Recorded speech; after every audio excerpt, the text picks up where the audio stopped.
Ito ang possible na maging Poco X8 Pro. At ito rin yung masasabi kong magiging number one choice natin ngayong 2026, mapa-global or China room man. At ito lang naman ang Redmi Turbo 5. May new MediaTek Dimensity 8500 Ultra, may massive 7,560 mAh battery capacity with 100 watts fast charging support, may flagship build quality na rin para sa isang mid-range phone, may sharp 1.5K AMOLED screen display, may magandang camera lineup, at higit sa lahat panalo yung presyo para sa overall specs. Pero syempre, meron din ako mga nakitang trade-offs at kung ano na pa na pwede maging deal breaker para sa iba sa inyo. Kaya kung interesado kayo sa phone na to, tara pag-usapan natin itong bad boy na to. Okay, simulan natin sa isang mabilisang unboxing. Bale, pagdating sa design ng box ito, napansin ko na ganun pa rin, wala nagbago, same color design pa rin. And then, sa loob nito ay makikita natin yung isa pang box, and sa loob ng box na to ay makikita natin yung kanilang included case and also paperworks. Then, sumunod naman dyan is yung ating color white red Magic Turbo 5 unit. And available din to sa dalawa pang color variant, which is color black and also color mint. Goods yung look ng color mint, pero mas premium yung dating netong color white, kaya ito yung pinili ko nung binili namin siya. And speaking of premium, ganun na din itong phone na to in overall. Naka-typical flagship phone and look feels na kasi to. Dahil una, naka-minimal solid white color design na tayo dito na merong touch ng red color lightning, na kung saan nag-add ng contrast sa overall design neto. Kaya mapapansin nyo dito na litaw yung Redmi branding and also yung kanyang camera modules, dahil dito yung merong mga red spot. Also, ganun din yung kanyang power button at na meron na ring red accent. And for me, ang ganda niyang tingnan in overall kasi pretty minimalist yung datingan, pero at the same time may atake pa rin talaga. Hindi siya solid plain color lang. Naka-box shape design na nga din pala to. Same ng mga flagship phones na madalas nating nakikita nowadays. May frosted back glass panel, naka-smooth aluminum alloy frame with curvy corners and edges, kaya mas naging comfortable siyang hawakan mapaisang kamay man or mapag-gaming posisyon. And nakagandahan dito, meron na din tong IP68 and IP69K dust and water resistant, na kung saan kahit matubog natin to sa tubig or accidentally matamaan to ng pressure washer ninyo habang naglilinis kayo ng sasakyan, kayang-kaya niyang makasurvive. Walang masyado magiging problema. Pero syempre, wag nyo namang i-testing, di ba? Plus pa natin na hindi din ganong kalakihan yung size ng phone na to. Saktong-sakto lang para sa mga merong maliliit na kamay dyan and also mga malalaking kamay din. Pero gusto ko lang linawin na hindi naman talaga lahat trip yung medyo manilipis or maliliit na phone. Meron din kasi talagang trip yung medyo malalaki yung size. So pagdating dito sa part na to, medyo mahati tayo. Siguro kung ngayon yung trip ninyo, go for Turbo 5 Max na variant neto kasi mas malaki talaga yon kaysa dito. Pero kung ikaw yung tatanungin ko, para sa'yo, anong mas trip mo? Yung maliit or yung malaki? Comment nyo naman dyan sa ibaba. Anyway, balik tayo sa unboxing. Then, yung last na makikita natin dito is yung ating 100 watts charging adapter and also yung ating charging cable. And gaya ng sabi ko kanina, meron tayo ditong 7,560 mAh battery capacity. And actually, based on my experience, kayang-kaya natin tumagal ng isang buong araw and light moderate usage. Kung mag-social media lang tayo dito, manonood ng movies, kayang-kaya po niyan tumagal ng isang buong araw. And kaya naman itong i-full charge ng kanyang 100 watts charging adapter sa loob ng under 50 minutes from 0 to 100 and under 30 minutes naman from 20% to 80%. So, mabilis-bilis lang din talaga. Kaso nga lang, sad to say, wala pa rin tayong bypass charging. Anyway, gusto ko nga lang din palang idagdag, meron na din tong tinatawag na backlight na kung saan ito ay dual circle LED light na nandito sa ating camera bump. And yes, same na mga LED lights sa ibang mga phones na nakita natin, interactive din itong light na to. Bale, design to para mag-indicate ng mga incoming calls o kaya kapag meron mga nagtitext sa'yo and also habang nag-charge ka. Meron din tong rhythm light effect mode na kung saan sumasabay sa rhythm ng pinapanood mo or pinapatugtog mong music yung pagpo-project ng light neto mismo. Then syempre, dahil nasa gaming phone side to,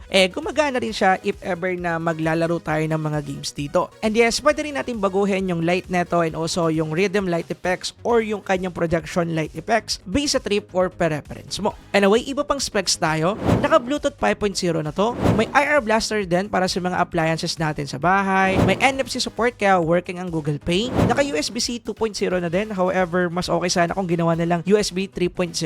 Naka Wi-Fi 6 support na din. Kaso nga lang, wala tayong 5G support dito at the moment. Nanilamang ng iQOO Z11 Turbo dahil doon supported na ang 5G connection based sa mga testing natin. Isa din talaga to sa medyo negative part or side or sinasabi kong cons kanina or deal breaker dito sa phone na to and also in overall China ROMs. However, meron na namang mga China ROM sa supported yung 5G, gaya na nga lang ng Ico Z11 Turbo. So, hindi lahat applicable itong consa to. Pero gusto ko lang linawin na kung yung area ninyo is hindi din naman 5G ready or hindi pa rin naman 5G support, wala din naman magiging problema if bibili tayo ng phone na wala pang 5G support. And take note, wala pa dahil hindi pa lahat ng telcos ngayon ay gumagamit ng SA and NSA deployment. Currently, hanggang NSA pa lang yung ginagamit nila. So, technically, fault to ng mga service provider natin. Ngayon naman, usapang display tayo. Bale, meron tayo ditong 6.59-inch, 120Hz, 1.5K AMOLED screen display. Plus, partid na rin to ng 2 solid stereo speaker na nag-result sa mas solid, panalong movie watching and anime watching experience. Also, idagdag ko lang na meron na rin tong wideband L1 support, kaya talagang panalong-panalo in terms of media consumption.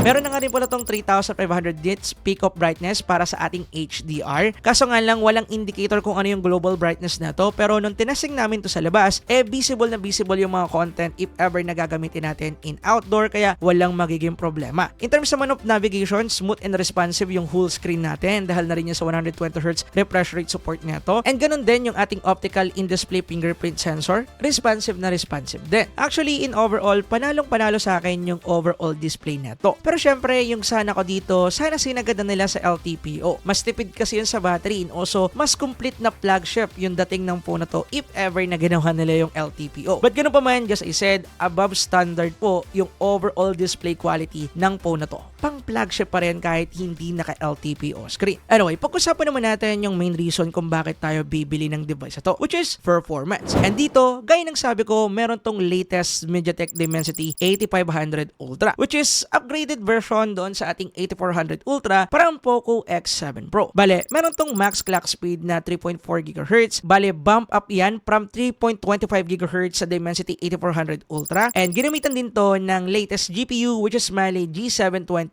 MCA. Plus, partnered na ng UFS 4.1 storage version and LPDDR5 extra na nag-result sa 2 million to 2 million plus and 2 benchmark score na halos kasing lakas ng Snapdragon 8 Gen 3. And masasabi nating 15 to 20% na mas malakas from sa previous 8400 Ultra. Talagang naging upgrade siya kung ako yung tatanungin. Pero ang tanong, kamusta yung overall performance and also thermal neto kapag usapang gaming na talaga? Bale, sinalang namin to sa gaming test syempre. Bale, naglaro kami dito ng favorite natin at benchmark game natin ngayon na Genshin Impact. Syempre, minax out namin yung settings neto. Sinagad namin, naka 60 FPS and highest graphics preset settings combo. Then pagdating dito, naglaro kami ng 30 minutes and sa loob ng 30 minutes na yun, ay nakakuha tayo dito ng solid 60 to 58 FPS maintain and no FPS drop. Kaya kung usapang Genshin Impact lang, yakang-yaka yan ng chipset na to. Bale, wala din pahinga-pahinga, tuloy-tuloy naming nilaro. Sinalang naman agad namin ang mga MOBA games, which is MLBB, Wild Rift, and HOK. Bali dito, sinetup namin sila sa pinakasagada setting sila as usual. Kaso nga lang, dito na rin ipapakita na hindi pa rin talaga ganon ko-optimize ang 8500 Ultra. Dahil nakakuha lang tayo dito ng 60 FPS pagdating sa MLBB and also Wild Rift. And gusto ko lang i-take note na naka-max out settings po tayo sa dalawang game na to. Ultra frame rate po tayo sa MLBB and then 120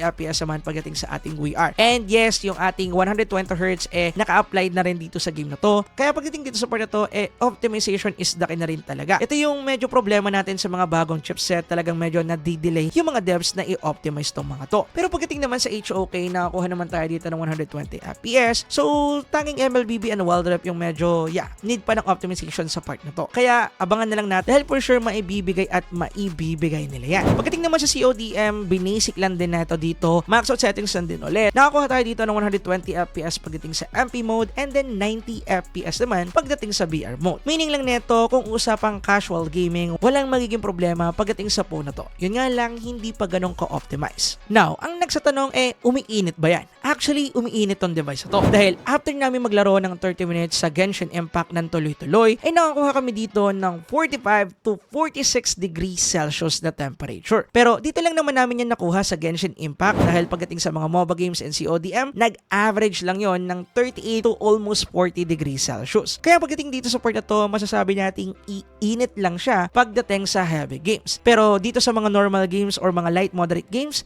yakang-yaka yan. Anyway, usapang software naman tayo. Bale, nasa latest HyperOS V3 na to and under to ng Android 16. And in terms of OS experience, actually hindi na naman ako nanibago dahil HyperOS V3 din naman yung currently gamit ko sa aking daily driver phone na Poco F8 Ultra, kaya hindi na rin ako nanibago. Bale, smooth, magandang animation, responsive yung overall experience natin sa kanyang UI. Pag mag-open tayo ng mga app or mag-switch ng mga application, no delay at wala din ako mga nakitang kahit anong mga bugs. Kaso nga lang, gusto ko lang din i-point out na dahil nga isa tong China ROM, wala tayo dito mga Google Play services. Kaya wala dito yung mga useful Google AI features na gustong-gusto ko, gaya na lang ng Circle to Search and also ng Gemini AI. Pero sa Gemini AI, pwede nyo naman yung i-download sa Play Store and then pwede nyo siya magamit as is. However, kapag gagamitin natin yung Gemini AI, need natin siyang i-activate manually, like i-on. Hindi natin siya magagamit using our power button. Yun yung medyo cons ng mga China ROM. Actually, hindi naman to typically cons para sa iba, pero para sa mga tao na talagang gumagamit ng mga AI features, medyo nakakainis tong mga part na to. And isa to sa medyo kinakailangan nating lunokin na cons or trade-offs kapag bibili tayo ng China ROM. Pero actually, meron din namang built-in AI feature itong ating Redmi Turbo 5 at tinatawag tong Xiaomi Hyper AI. However, naka-Chinese language kaya hindi din natin magagamit, kaya useless din para sa akin. Also, meron din tayo dito mga Chinese bloatware applications and tsaka mga nakaka-annoy na notifications na more on Chinese language din. Pero don't worry, meron ako nagawang tutorial para dyan. So, yung step-by-step tutorial, ilalagay ko po yung link dyan sa description down below para alam ninyo kung paano i-remove itong mga to at i-set up yung first ever China ROM ninyo. Check ninyo yan or kaya i-share ninyo sa mga kaparekoy natin na hirap mag-setup ng China ROM. Now, usapang camera naman tayo. Bale, pagdating dito, meron tayong rear 50 megapixel Sony IMX882 camera sensor na partnered ng ultra-wide camera na naka 8 megapixel and meron din tayo ditong front-facing camera na 20 megapixel. And pagdating sa mga photos na nakuha natin dito, masasabi kong decent. In terms of color processing, nandyan yung ating pamosong saturated and vibrant color. Kitang-kita nyo naman sa mga image. And in terms of sharpness or detail ng mismong photo, nandun din talaga. However, merong mga part na kapag against the light tayo magsushoot ng photo, medyo nagiging overall soft yung photos natin. Pero kung ma-adjust naman natin yung lighting and also angle ng tama, makakuha tayo ng mga sharp and also good looking photos dito. Pagdating naman sa HDR capability,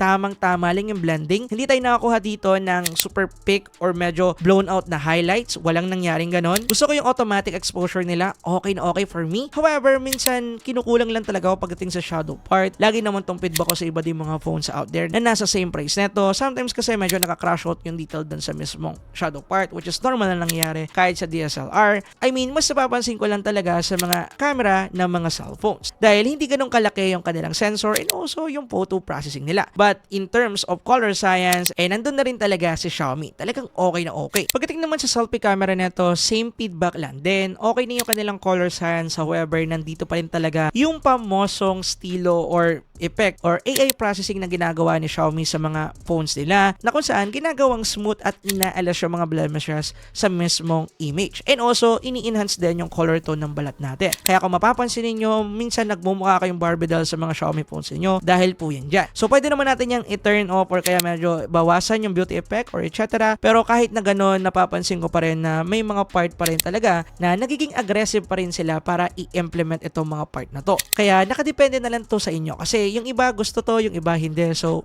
it depends. Pagdating naman sa video capability neto, kaya neto mag-shoot ng 4K and 30 FPS and pagdating sa video quality neto, pwede na. Nga pala, meron na tong OIS kaya stabilize na rin talaga yung footage natin. Pero napansin kong mas established siya sa 4K at 60 unlike sa 4K at 30. Meron din kasi ako mga phone na na-review before na mas stable sa 30 kaysa sa 60 FPS. And mapapansin nga rin pala natin na meron pa rin talagang wobble effect, which is good indicator yan na gumagana talaga yung pagiging OIS ng camera neto. Pero pagdating sa ating selfie camera, nasa 1080p, 30 and 60 FPS pa rin tayo dito, which is gaya nga ng sabi ko way back 2024 pa, hindi na ganun ka-acceptable para sa mga phone na kagaya na to. Pero yeah, pwede na rin naman kung ako yung tatanungin kasi most likely bibili kayo neto for gaming purposes. And also kung proper shooting lang naman like light moderate, walang problema, palag na palag pa rin itong device na to. Now, usapang presyo and final verdict tayo. Pagdating dito, currently yung presyo niya is nasa 19,000 to 20,000 pesos at least nandyan. Pero kung gagamitin niyo yung link natin dyan sa ibaba which is pwede kayo makakuha ng 1,000 to 2,000 pesos voucher,